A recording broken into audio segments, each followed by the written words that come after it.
So what's up guys, I am BlackOpsAmazing, welcome back to another zombies video, back again with another Q&A, taking your questions from the comment section below and answering them. If there's anything you want to know, as always, leave your comments down below. I'll try my best to look for them, answer them for you guys. If you enjoy the video, by the end, a like rating would be very much appreciated, but if not, it doesn't matter, it's totally up to you guys. Whatever you want to do, make sure you are subscribed to stay up to date with the latest videos on the channel, and also click the little bell notification icon. But with that out of the way, let's get into this. So for the first question, Mark Zuckerberg, what the, Mark, get the hell out of here. Mark says, why do the crawlers on Moon teleport and the ones in Kino don't? Well, we don't know much about the crawlers, although I have done a full story of video on them, so if you haven't already seen that, I definitely recommend you check it out. I will link it down in the description. But I kind of touched up on this in that video, I believe, and so for that reason, I'm not going to go into too much detail. Like I said, check out the actual story video on them. But since they're not mentioned in the chronology, it's kind of up to us to figure this out. Now, since we first saw them in Kino der Toten, and as we know, Kino is a abandoned theatre where Group 935 worked, we believed that the crawlers were created by Group 935.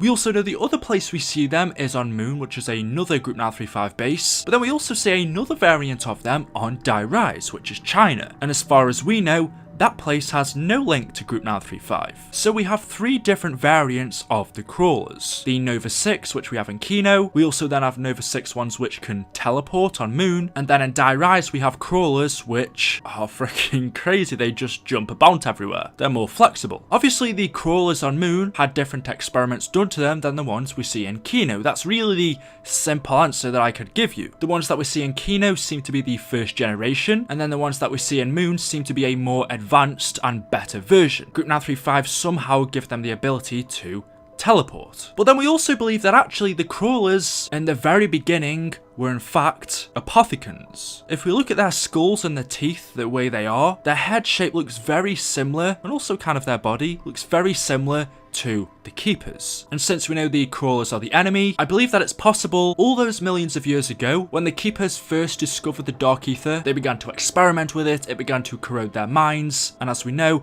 they then turned into the corrupted Keepers. And those corrupted Keepers eventually turned into the apothecans. So I believe that this crawler, eons of years ago, may have in fact have been a corrupted keeper, because as we know, the corrupted keepers eventually changed, they morphed into the apothecans, and the apothecans then resembled nothing of their former selves. Some of them had 3 heads, wings, tentacles, and in this case, some of them ended up looking like this. The crawlers. So that's another theory behind them, but of course, since we don't have the official information from Treyarch, that's all it really is. But anyway, that's really the best answer I can give you. Like I said, I have done a full video on them, so definitely check that out if you haven't already. Jim says, hey BlackOpsAmazing, why doesn't Richtofen like Samantha in Origins? PS, awesome videos, keep it up. So again, thank you for the nice message, but it's not that Richtofen doesn't like Samantha in Origins, it's more the fact that he was just annoyed by her. Obviously, Richtofen, along with Maxis and everyone else working at Group 935 are scientists, and so wouldn't believe in religion, or at least wouldn't have believed in a higher power, wouldn't have believed of a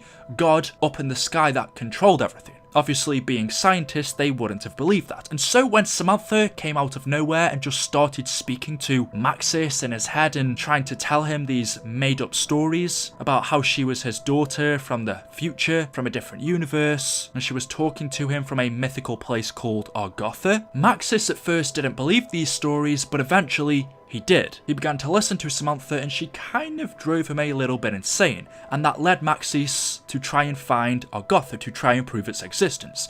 Obviously, Richtofen, being a scientist, thought that all this was ridiculous, thought that Argotha was a mythical place, and so for that reason, he didn't hate her, but he just became annoyed by it. And we can see by the things that he says in Origins to Samantha that he is annoyed or doesn't really believe anything she says, so he doesn't hate her, it's just that he doesn't particularly like her, or probably finds her annoying. Skylar says, what is the Goldenrod and how did the group acquire it? Keep up the good work. So thank you for that. But the Goldenrod, otherwise known as the Vril device, is an item that we acquire in Call of the Dead. We know that the Vril is another name for the Keepers, and since we know that the Goldenrod is officially known as the Vril device, then we can assume that this was created by the Keepers. The Keepers, as we know, have created many different devices. They made the summoning key, they've made the Vril device, so it's something that we collect on Call of the Dead. And as we know, Richtofen needs this for his grand scheme. Combining both the Vril device and the focusing stone together, when Richtofen fuses both of these together on Moon,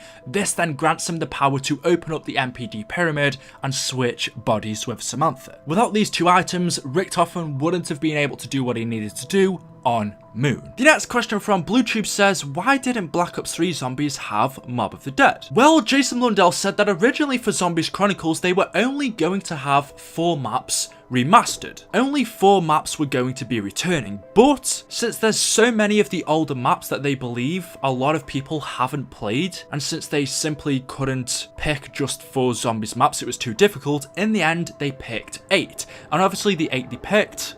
What did I just say? Anyway, the 8 that they picked are the ones that we see in Zombies Chronicles. But the one missing, of course, is Mob of the Dead. Now they wanted to bring back maps that included the original characters that could tell you more of their story if you haven't managed to play the older games on, for example, World at War, Black Ops 1 and Black Ops 2. If you've only got Black Ops 3, and obviously since Black Ops 3 tells the story of the premise characters and their past, which is the original characters, bringing back the older maps that include just the original characters makes the most sense. So that is why we don't see any maps like Call of the Dead, Mob of the Dead, 5. The maps that don't contain our original characters didn't return because Treyarch just wanted the maps with the original characters to tell the people who don't know their story, and also just to let you play those maps. If they were to bring back Mob of the Dead, which by the way they know is a fan favourite, but it would be a bit random, it'd kind of be the odd one out, and so that is kind of the main reason. And since it contains a celebrity cast, obviously that celebrity cast would have to come back into the studio to do recording for the new version of Black Ops 3, and it's more difficult to get their hands on a celebrity cast instead of the usual crew that do the voiceovers. That is another reason. And that's pretty much it. The main reason being they just wanted to bring back original maps that contained only the original characters to kind of tell their story for the people who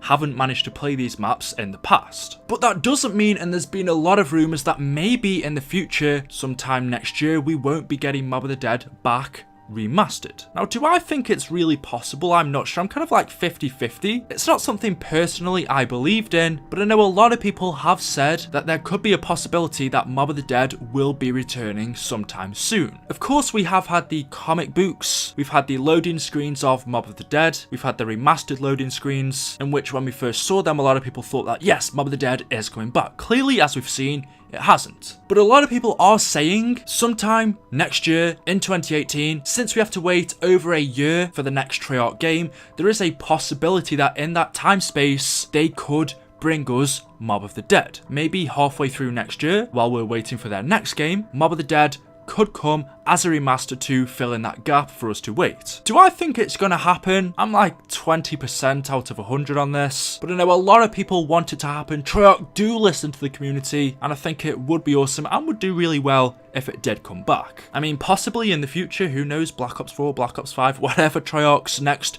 few COD games are, maybe we'll see remastered maps again in the future. Mob of the Dead could return, who knows. I hope we'll have it, but for now, all I can say is I hope it will come back sometime. Scorch the Dragon Gamer says, why does the colour of 115 change through the story? And this is a question I cannot answer. Again, I did a video not long ago with the title, the hardest question to answer in zombies. And the hardest question was, why do the zombies' eye colours change? What do they mean? Why do they go from yellow to blue to orange? Things don't add up. I don't want to get into too much detail. If you want to check that video out, I will link it down in the description.